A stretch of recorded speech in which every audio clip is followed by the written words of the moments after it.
ನಾಳೆ ಶನಿವಾರ ವಾಲ್ಮೀಕಿ ಪುತ್ಥಳಿಯ ಅನಾವರಣ ಕಾರ್ಯಕ್ರಮವನ್ನ ಕಾಂಗ್ರೆಸ್ನವ್ರು ಹಮ್ಮಿಕೊಂಡಿದ್ದಾರೆ. ಅಲ್ಲಿ ವಾಲ್ಮೀಕಿ ಅನ್ನೋ ವಿಚಾರಕ್ಕೆ ಬಹಳ ದೊಡ್ಡ ರಾಜಕೀಯ ನಡೆದೋಗಿದೆ. ಜನಾರ್ದನ ರೆಡ್ಡಿ ಅವರು ರಾಜಕಾರಣವನ್ನ ಮಾಡ್ಕೊಂಡು ಬಂದಿದ್ದು ಇದೇ ವಾಲ್ಮೀಕಿ ಹೆಸರಲ್ಲಿ. ಮತ್ತೊಂದ್ ಕಡೆ ಭರತ್ ರೆಡ್ಡಿ ಅವರು ಈಗ ತರ್ತಾ ಇರುವಂತದ್ದು ಅದೇ ರಾಜಕೀಯವನ್ನ. ಗಂಗಾವತಿಯಿಂದ ಬಳ್ಳಾರಿ ಮನೆ ಬಳಿಗೆ ರಾತ್ರೋರಾತ್ರಿ ಎಂಟ್ರಿಯನ್ನ ಕೊಡ್ತಾರೆ.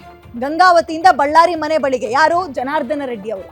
ಅವ್ರದ್ದು ನಿವಾಸ ಅಲ್ಲಿದ್ರು ಕೂಡ ಅವರಲ್ಲಿ ಇರಲಿಲ್ಲ. ಈಗ ಗಂಗಾವತಿಯಿಂದ ಆಯ್ಕೆ ಆಗಿರುವಂತಹ MLA ಅಲ್ವ ಅವರು. ಹಂಗಾಗಿ ವಿಚಾರ ತಿಳಿತಾ ಇದ್ದಂತೆ ಓಡ್ ಬರ್ತಾರೆ. ಎಲ್ಲಿಗೆ? ಈ ಬಳ್ಳಾರಿಯಲ್ಲಿ ಗಾಲಿ ಜನಾರ್ದನ್ ರೆಡ್ಡಿ ಅವರ ನಿವಾಸದ ಮುಂದೆ ಗಲಾಟೆ ಆಗ್ತಾ ಇತ್ತಲ್ಲ, ಅಲ್ಲಿಗೆ ರೆಡ್ಡಿ ಮತ್ತು ರಾಮುಲು ಹಾಗೆ ಬೆಂಬಲಿಗರು, ಭರತ್ ರೆಡ್ಡಿ ಬೆಂಬಲಿಗರ ನಡುವೆ ಬಡಿದಾಟ ಶುರುವಾಗುತ್ತೆ. ಮುಂಚೆಯೇ ಎಲ್ಲರ ಕೈಯಲ್ಲೂ ಕೂಡ ಕಲ್ಲು, ಪೆಟ್ರೋಲ್ ಬಾಂಬ್ಗಳು, ದೊಣ್ಣೆಗಳು ಇಟ್ಕೊಂಡು ಬಂದಿದ್ರಂತೆ. ಸ್ಥಳಕ್ಕೆ ಭರತ್ ರೆಡ್ಡಿ ಕೂಡ ಆಗಮಿಸ್ತಾರೆ, ಅಲ್ಲಿನ MLA. ಅವ್ರು ಬರ್ತಾ ಇದ್ದಂತೆ ಅಲ್ಲಿರುವಂತಹ ಕ್ರೌಡ್ ಮತ್ತೆ ಜಾಸ್ತಿ ಆಗುತ್ತೆ.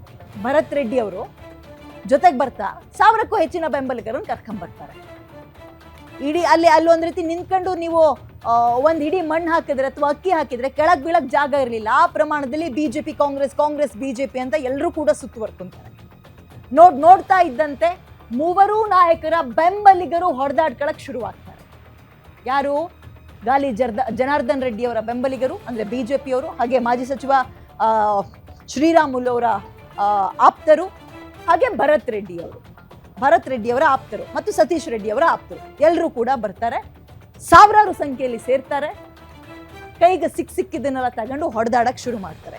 ಯಾರೂ ಕೂಡ ಅಂದ್ಕೊಂಡಿರ್ಲಿಲ್ಲ ಇದು ಈ ಹಂತಕ್ಕೆ ಹೋಗುತ್ತೆ, ನಮ್ಮಲ್ಲಿದ್ದಂತಹ ಒಬ್ಬನ ಹೆಣ ಬೀಳುತ್ತೆ, ನಾವು ಇಂತಹ ಪರಿಸ್ಥಿತಿಯನ್ನ ಎದುರಿಸ್ತೀವಿ ಅಂತ ಯಾರೂ ಕೂಡ ಅಂದ್ಕೊಂಡಿರ್ಲಿಲ್ಲ. ಈ ವೇಳೆ ಸತೀಶ್ ರೆಡ್ಡಿ ಖಾಸಗಿ ಅಂಗರಕ್ಷಕರು 2 ಸುತ್ತಿನ ಫೈರಿಂಗ್ ಮಾಡ್ತಾರೆ.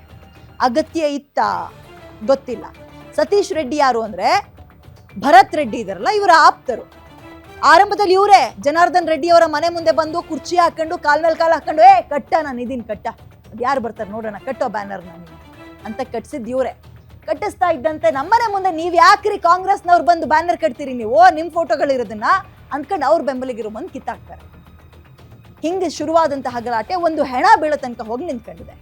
ಜನಾರ್ದನ ರೆಡ್ಡಿ ನಿವಾಸಕ್ಕೆ ದೊಣ್ಣೆ, ಕಟ್ಟಿಗೆ, ಕಲ್ಲುಗಳನ್ನ ಎಸೆದು ಕೆಲವರು ದಾಳಿ ಕೂಡ ನಡೆಸಿದ್ದಾರೆ. ಆ ಜಖಮ್ ಆಗಿರುವ ದೃಶ್ಯವನ್ನ ನಿಮ್ಮ ಗ್ಯಾರಂಟಿ ನ್ಯೂಸ್ ನಲ್ಲಿ ನೀವು ನೋಡ್ತಾ ಇದ್ದೀರಿ. ಪೆಟ್ರೋಲ್ ಬಾಂಬನ್ನು ಎಸೆದಿದ್ದಾರಂತ ಅವ್ರ ಮನೆ ಕಿಟಕಿ ಹತ್ರ ಎಲ್ಲ. ಗಾಜು ಸ್ವಲ್ಪ ಬ್ರೇಕ್ ಆಗಿರೋದೆಲ್ಲವೂ ಕೂಡ ಆಗಿದೆ. ಯಾವ ಕಿಡಿಗೇಡಿಗಳು ಮಾಡಿದ್ರೋ ಗೊತ್ತಿಲ್ಲ. ವಿಡಿಯೋ ಆಧರಿಸಿ ಈಗ ಪೊಲೀಸರು ಕೆಲವರನ್ನು ವಶಕ್ಕೆ ಪಡ್ಕೊಂಡಿದ್ದಾರೆ. ತನಿಖೆ ಇನ್ನೂ ಕೂಡ ಮುಂದುವರಿಸ್ತಾ ಇದ್ದಾರೆ. ಇದರ ನಡುವೆ ರೆಡ್ಡಿ ಮನೆಯತ್ತ ರಿವಾಲ್ವರ್ನಿಂದ ಗುಂಡುಗಳು ಹಾರಿ ಬರುತ್ತೆ. ಒಬ್ಬ ಗನ್ಮ್ಯಾನ್ ರೆಡ್ಡಿ ಮನೆಯತ್ತ ರಿವಾಲ್ವರ್ನಿಂದ ಗುಂಡು ಹಾರಿಸ್ತಾರೆ, ಅಂದ್ರೆ ಗಾಳಿಯಲ್ಲಿ ಗುಂಡು ಹಾರಿಸ್ತಾರೆ. ಕಂಟ್ರೋಲಿಗೆ ತಗೊಳ್ಳೋಕ್ಕೋ ಅಥವಾ ತಲೆ ಕಿಟ್ಟಿತ್ತೋ ಅವನಿಗೆ ಗೊತ್ತಿಲ್ಲ. ಅದರಲ್ಲಿ ಒಂದು ಮಿಸ್ ಫೈರ್ ಆಗಿ ಯಾರು ಈ ರಾಜಶೇಖರ ಅನ್ನುವ ಕಾಂಗ್ರೆಸ್ ಯಾರು ಆರಿಸಿದ್ರು, ಸತೀಶ್ ರೆಡ್ಡಿ ಬೇರೆ ಬಿಜೆಪಿ ಅವರಲ್ಲ, ಸತೀಶ್ ರೆಡ್ಡಿ ಭರತ್ ರೆಡ್ಡಿ ಆಪ್ತ, ಕಾಂಗ್ರೆಸ್ನವರವರು. ಆತನ ಅಂಗರಕ್ಷಕರು ಅಥವಾ ಗನ್ಮ್ಯಾನ್ಗಳು ಆರಿಸಿದಂತಹ ಗುಂಡು ಕಾಂಗ್ರೆಸ್ನ ಒಬ್ಬ ಕಾರ್ಯಕರ್ತನಿಗೆ ಬಂದು ತಲುಪುತ್ತೆ ಅಥವಾ ನುಗ್ಗುತ್ತೆ. ಅವನ ಬೆನ್ನು ಸೀಳ್ಕೊಂಡು ಎದೆ ಭಾಗದಿಂದ ಹೊರಗೆ ಬರುತ್ತೆ.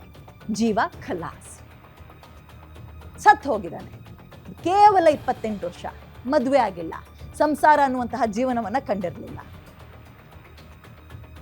ಜನಾರ್ದನ್ ರೆಡ್ಡಿ ಅವರ ಬಂಗಲೆಯ ಕಿಟಕಿ ಗಾಜುಗಳಿಗೆ ಹಾನಿಯಾಗಿದೆ. ಈ ಸಂದರ್ಭದಲ್ಲಿ ಅದಕ್ಕೊಂದು ಪ್ರೆಸ್ ಬ್ರೀಫಿಂಗ್ ಅನ್ನ ಕೂಡ ಕೊಡ್ತಾ ಇದ್ರು ಇಬ್ರು ಸೇರ್ಕೊಂಡು. ಪರಿಸ್ಥಿತಿ ಕಂಟ್ರೋಲ್ ತಪ್ತಾ ಇದ್ದಂತೆ ಗಾಳಿಯಲ್ಲಿ ಪೊಲೀಸರು ಕೂಡ ಗುಂಡು ಹಾರಿಸುವಂತಹ ಪ್ರಯತ್ನ ಆಗುತ್ತೆ. ನೆನ್ನೆ ರಾತ್ರಿ ಇಡೀ ಬಳ್ಳಾರಿ ಕೊತ ಅಂತ ಕುದ್ದು ಹೋಗ್ಬಿಡ್ತು ಬಿಡಿ.